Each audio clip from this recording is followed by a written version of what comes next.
Most Americans know about Paul Revere's midnight ride, but there were many other brave messengers just like Paul, tipping off patriots to the actions of the British military. One of those riders was a 16-year-old farm girl, Sybil Ludington. On April 26, 1777, British General William Tryon led an attack on the town of Danbury, Connecticut. While his primary goal was to collect the bounty the Crown set for Colonel Henry Ludington, he took a scorched earth approach.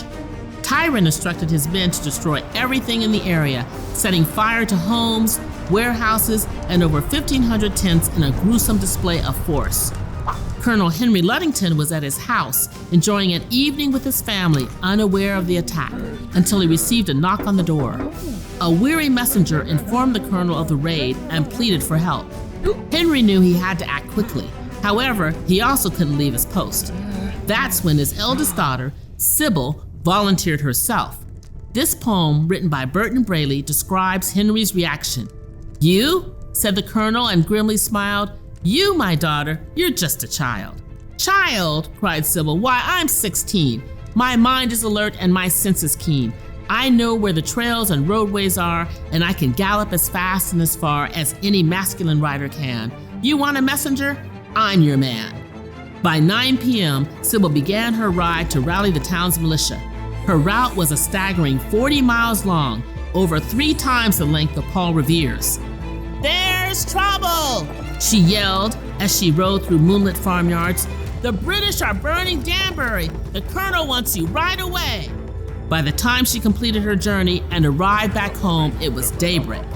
The 421 men Sybil rallied, led by her father, drove the British back to their ships. As a symbol of strength and fortitude in the face of the revolution, Sybil's story serves as a great inspiration. However, some scholars say the ride never actually happened. Details like the horse's name and even the spelling of Sybil's name are inconsistent. In addition, the earliest mention of Sybil's ride was in 1880, 40 years after her death.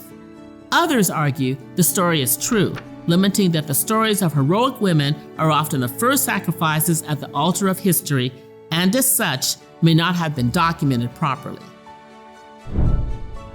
Regardless of whether it did or didn't happen, Sybil's tale of bravery and patriotism is one that deserves to be told. Listen, my children, and you shall hear of a lovely feminine, Paul Revere, who rode an equally famous ride through a different part of the countryside, where Sybil Ludington's name recalls a ride as daring as that of Paul's.